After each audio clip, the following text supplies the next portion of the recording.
For the next few minutes, you'll see scenes from this 45-minute video for the Macgregor 26. The full-length film includes lots of sailing scenes, launching, rigging, powering, and performance in all kinds of weather conditions. You will see a lot of good reasons why this boat's become the most popular and best-selling cruising sailboat. We'll then take you step by step through the construction of a Macgregor 26 and show you why we think that this boat offers the best value to be found anywhere.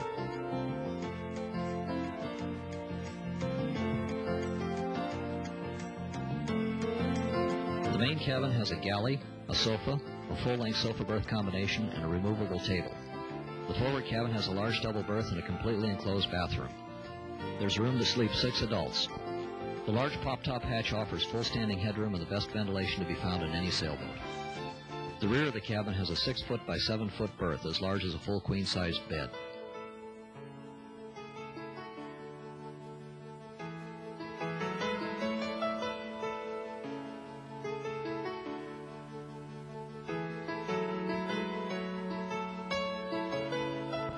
Unlike most waterbound sailboats that usually sail only in their local waters, these boats can be easily trailered behind most passenger cars to any lake, river, or ocean. They can be launched and rigged by one person in less than 15 minutes. Here's a system for raising and lowering the mast. As you can see, it's not tough work.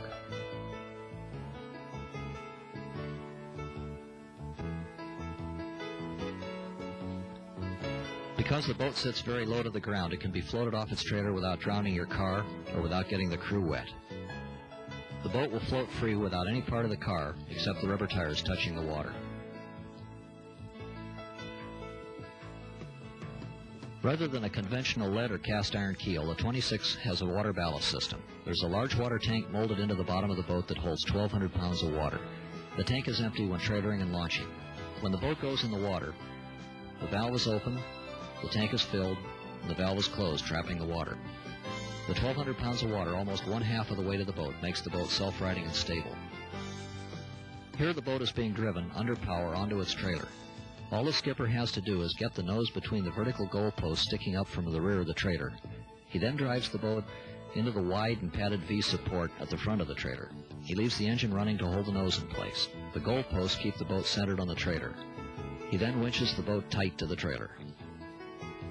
The Macgregor 26 is easier to launch than virtually any other kind of boat. Because the boat's so light, it can easily be pulled up any ramp. Before the boat is pulled out of the water tank valve is opened, and gravity returns the 1,200 pounds of water to the lake or ocean.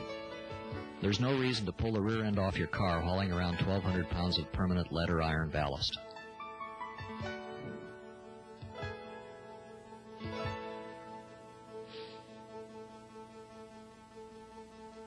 Bridges are everywhere, and the best sailing is usually on the other side. This is another good reason for having a simple system for getting the mast up and down. Notice that the mast is light enough that it can be pulled up by hand without using the winch.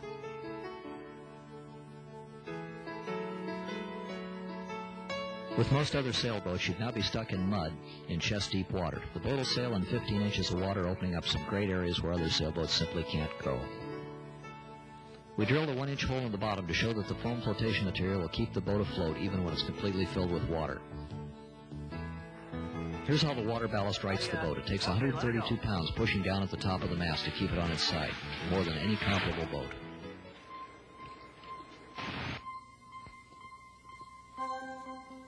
This is the boat with its standard racing spinnaker. The breeze, which is absolutely perfect, is blowing about 18 miles per hour.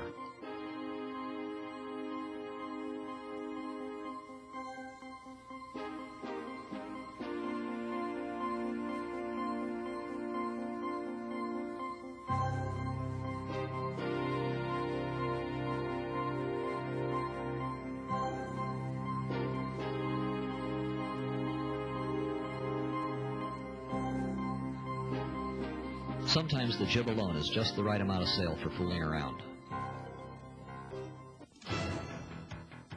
The construction process starts with a 3-ton, highly polished and waxed mold. The first thing made is the white exterior surface. The hull is built up of many layers of fiberglass fabric saturated with resin. All of the air and excess resin is then worked out with brushes and squeegees. After the resin hardens, the finished hull is removed from its mold.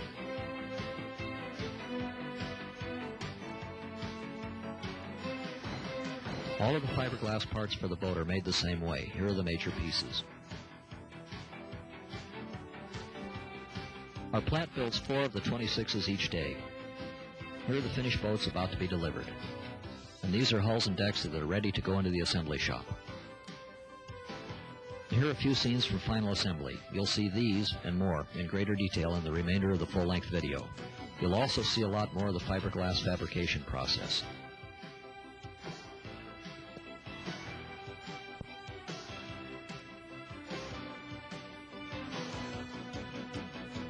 The hulls and decks are joined with 1/4 inch stainless bolts and lock nuts on 6-inch centers with foam weather stripping and caulking between the pieces. Most builders only use screws or pop rivets.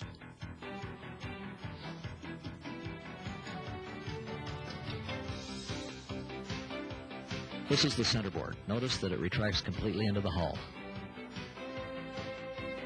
Here the boat's being lowered onto its trailer.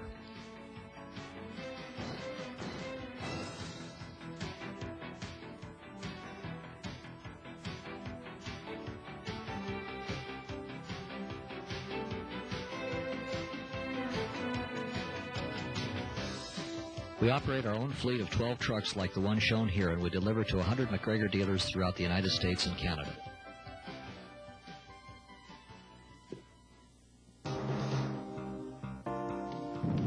These are not conditions that you would normally be sailing in, but it gave us a chance to wring the boat out in some really nasty stuff.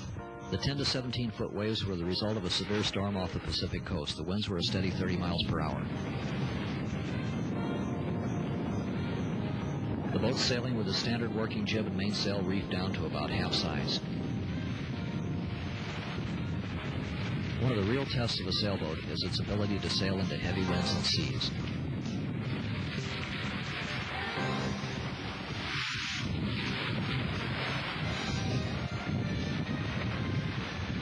Look at how fast this thing's going upwind. There's a lot of spray flying, but there's no solid water coming aboard.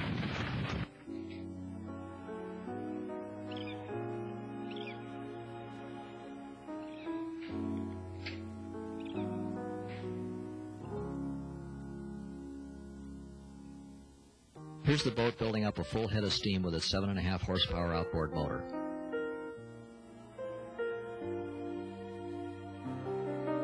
It makes a full turn in just about its own length.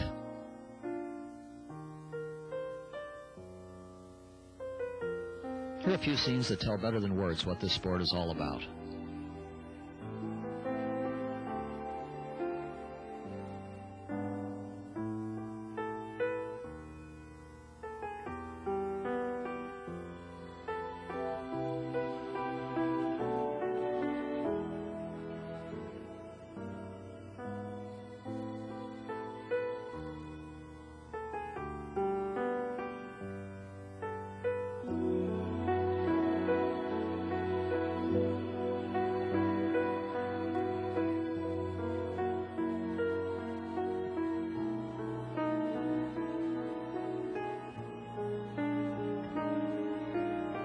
There's a line from the classic Wind in the Willows where Ratty says to Mole, "There is nothing, my young friend, absolutely nothing, half so much worth doing as simply messing about in boats."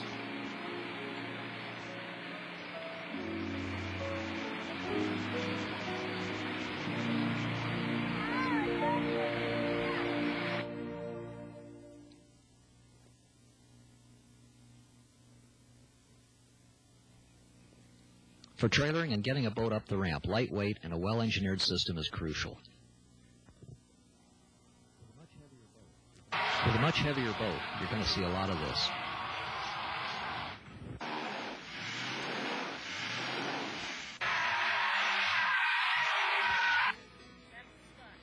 The boat's lightweight means you can tow it behind much smaller cars.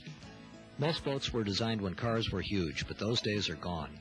In Europe, where cars have always been smaller, the water ballast system has been used for years. It's been a major breakthrough in making these things really trailable behind modern cars.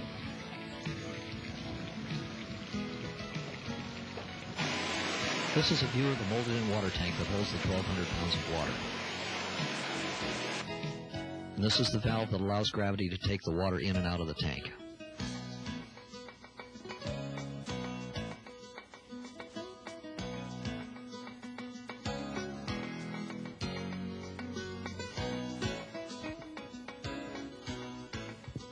This is a big boat, but as easy to trail because of its light weight as a smaller power or sailboat. The water line of the boat sits 27 inches off the ground when the boat's on its trailer. Keep in mind that every inch more means the boat will have to go 10 inches further down the ramp to float free. 123 is 41 inches. 118 is 36 inches.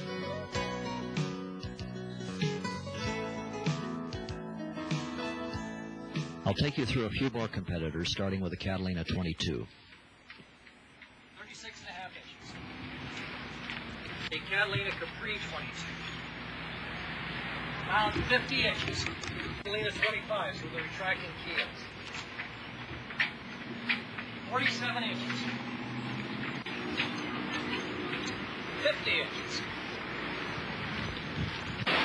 A Catalina 22, 9 inches higher on the trailer than the Macgregor 26, has to go 7 to 8 feet further down the ramp to float free. Guess where the water line on the truck would be? Lots of ways have been cooked up to beat the height problem. This guy actually cranked his Capri completely out of the water. He cranked ferociously for what seemed like an eternity, and I thought he was going to fall over dead.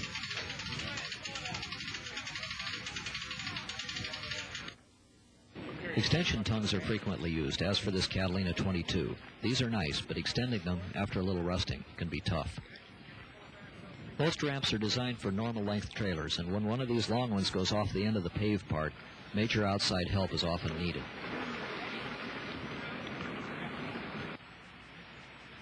And then you can always just wade in there and do it like they do on this competitor.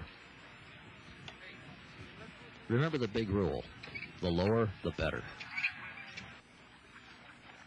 Also, the lower on the trailer, the more likely you can do this.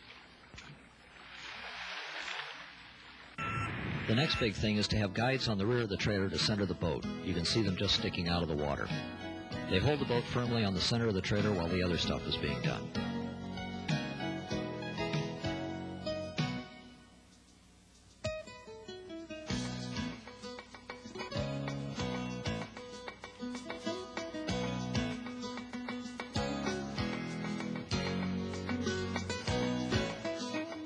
Here's a better view of the goalposts. Without them, boats just seem to drift away.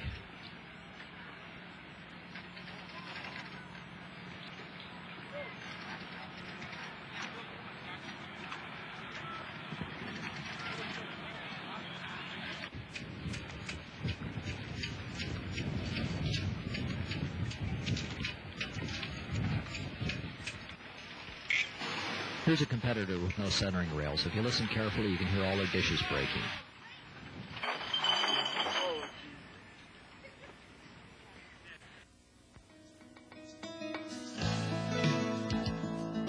See the wide V at the nose of the trailer. It's a big target and easy to hit. It's padded and you can plow into it pretty hard.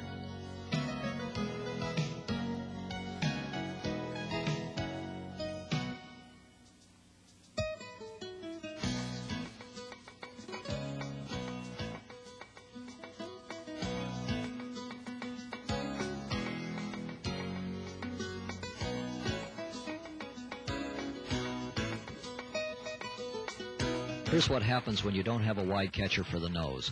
You either end up with the nose of the boat on or in your car, or after a few crashes you get timid and won't run it up hard against the trailer for fear of hitting the car, like these guys.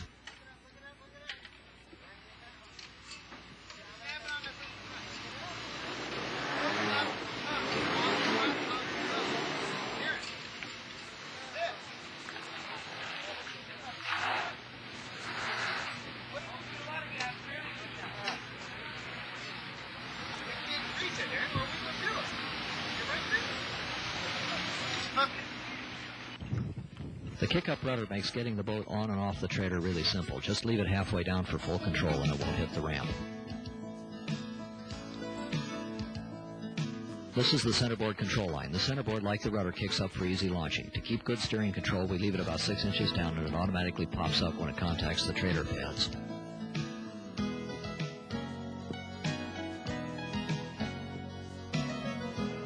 Here's the procedure for rigging the mast. The mast is slid to the rear. The pivot pin is installed.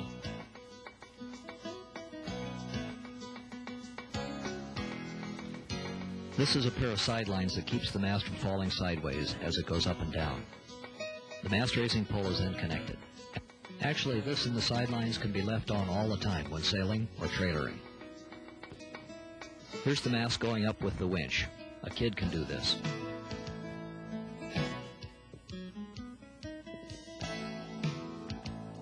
Or if you don't want to fool around with the winch, you can just pull it up. The maximum load's about 25 pounds.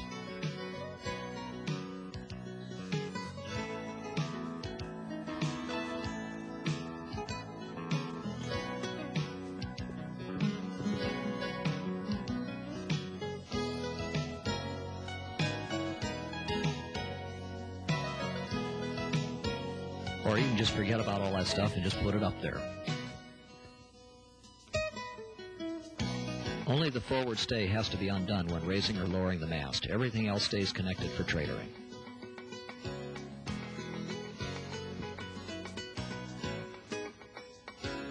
And the mast raising pole can be stored against the mast when sailing. Here's another view of the routine for going under bridges.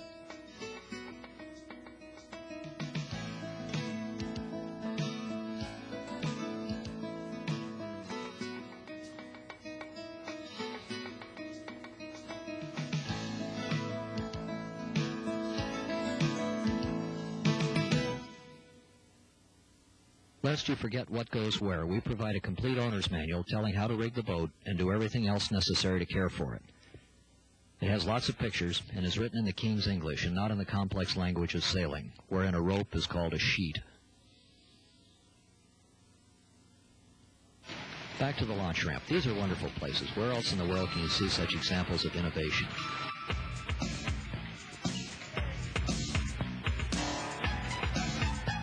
Or effective cooperation.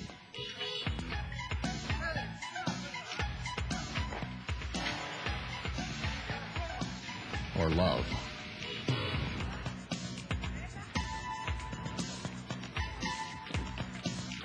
Or people just freaking out from it all. There's always something going on worth watching.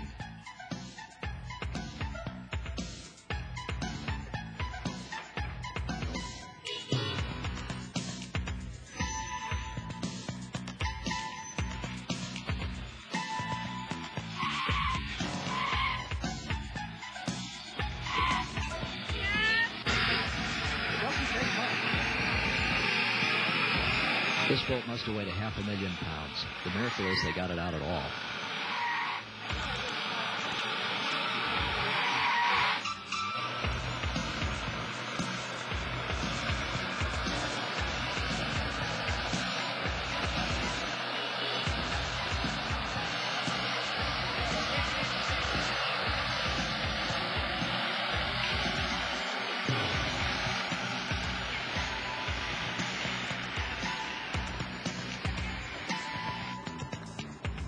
There's lots of drama.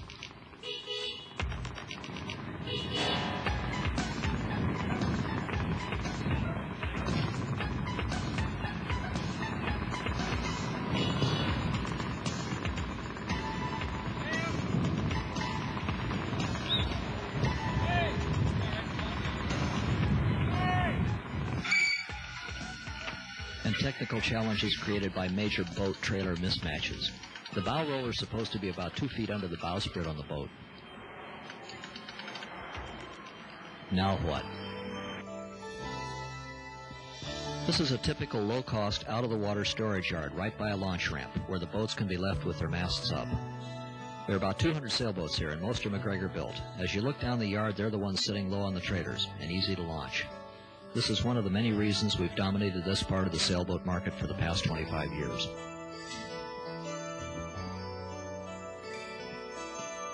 And here's another pass at the boat's interior. Notice that the cabin sides are almost all the way out to the edge of the boat and not encroaching on the cabin. This allows you to sit on the seats and lean against the hull without banging your head on the edge of the cabin. The cushions and carpet can be removed. The rest is polished fiberglass and can be hosed down without risk of hurting anything. These days, many small sailboats have lots of fabric bonded to the insides of the hulls and decks. Once mildew starts, an absolutely awful battle will begin. Stick with interiors that can be easily cleaned. This is the pop top.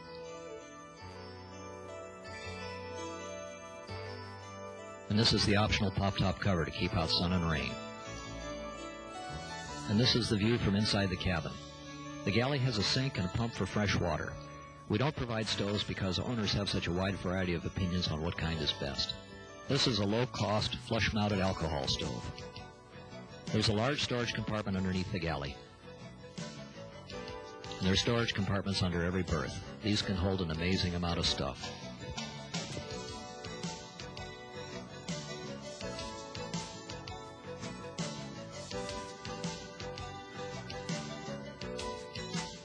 And under the seat is the removable ice chest.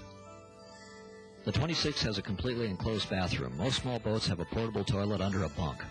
A slight amount of imagination will bring vivid pictures on how awful these are to use when others are around. You need 4 walls and a good solid door. Here's a quick scan of the deck and its hardware. There's a good-sized hatch for access and ventilation. This is the cockpit area and the motor well and rear storage compartment. This is the main entry into the interior of the boat. The rear storage compartment will hold all the odds and ends that you will ever need. The decks are wide and easy to walk on, and all horizontal surfaces have a good non-skid finish. This is the mast hinge and the mast itself. The rig is strong and trouble-free.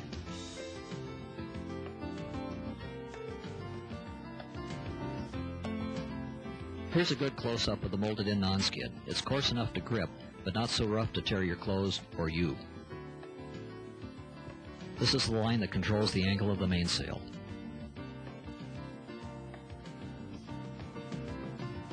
The running lights are really bright and meet all Coast Guard requirements. The cockpit is completely self-bailing and the floor is above the waterline. Any water that gets in quickly runs out the cockpit drain without getting inside the boat. The seats themselves are really comfortable and long enough for sleeping outside or sunbathing. The Macgregor 26 is the fastest of all trailerable sailboats. The best proof is its PHRF handicap. The PHRF keeps track of racing history for about 60,000 sailboats, and each boat's rating is constantly adjusted to reflect its actual performance in actual racing. The Macgregor 26's rating is 210. For comparison, a Catalina 22 rates 270, or 60 seconds per mile slower. That's a big difference. Here's some of the other ratings. Ericsson 26, 234. Catalina 27, 210, the same.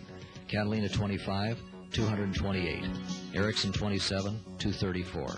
A Cal 25, 222.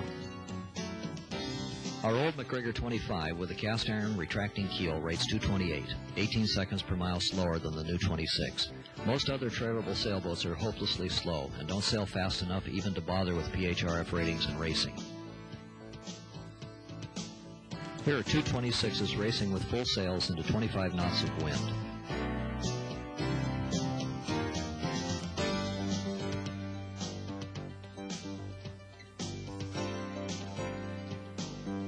Look at how closely these boats are pointing into a really heavy breeze.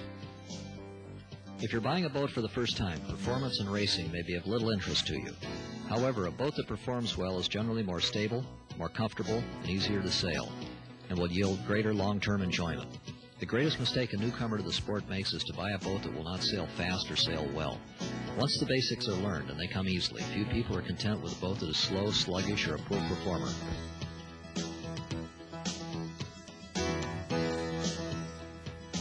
No boat is easier to sail than this. More families have learned to sail in our boats than in any other. And we give you great performance without any sacrifice in comfort. Armed with one of the many excellent pamphlets on sailing, you can learn to sail in a single afternoon. And our dealers normally provide lessons along with the boat.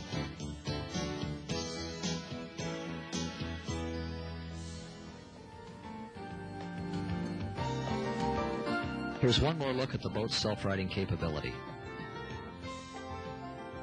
Notice that the boat floats on its side without any water coming into the hatches. Not yet. Okay, let it go.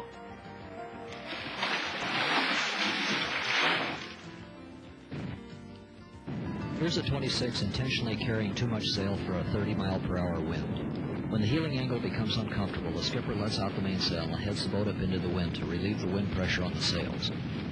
And the boat pops back level very quickly. These are Coast Guard storm warnings, so now is not the time to sail.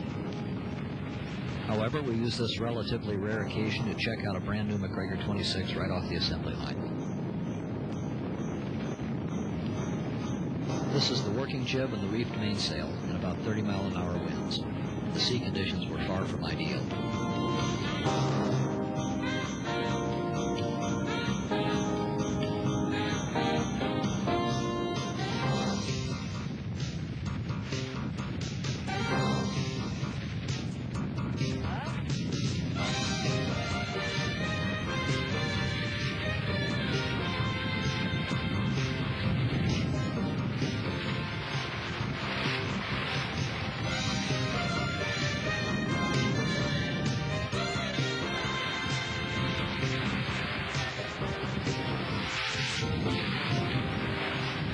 Even though the boat is relatively light, it plows through this stuff with ease.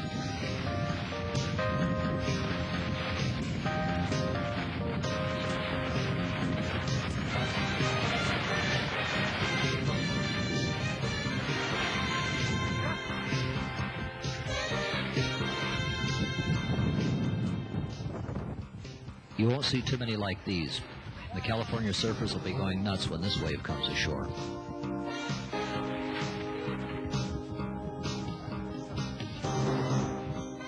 And on to powering. The motor mounts securely to the boat and can be left in place for trailering.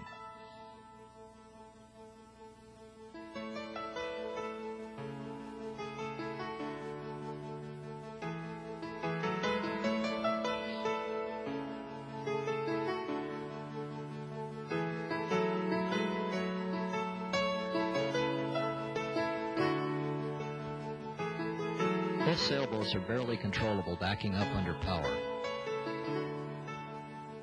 Now watch this turn.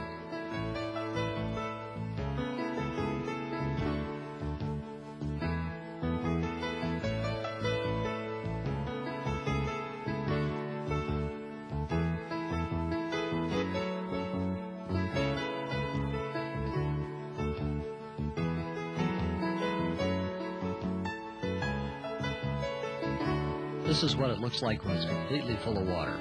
The foam flotation material keeps it up. It won't sail very well this way, but it sure beats swimming. Even when flooded, the solid foam brings the boat back to level. Flotation is an essential safety feature, but very few sailboats offer it. Their heavy keels will pull them straight to the bottom if they accidentally fill with water. There are strong lifelines and a bow rail to help keep you on the boat. A sailboat's a lot safer than a powerboat. If the engine fails, and they often do, you can still get home.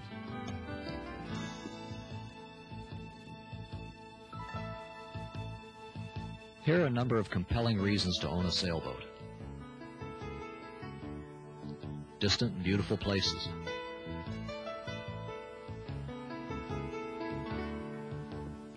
Sunrises and quiet anchorages.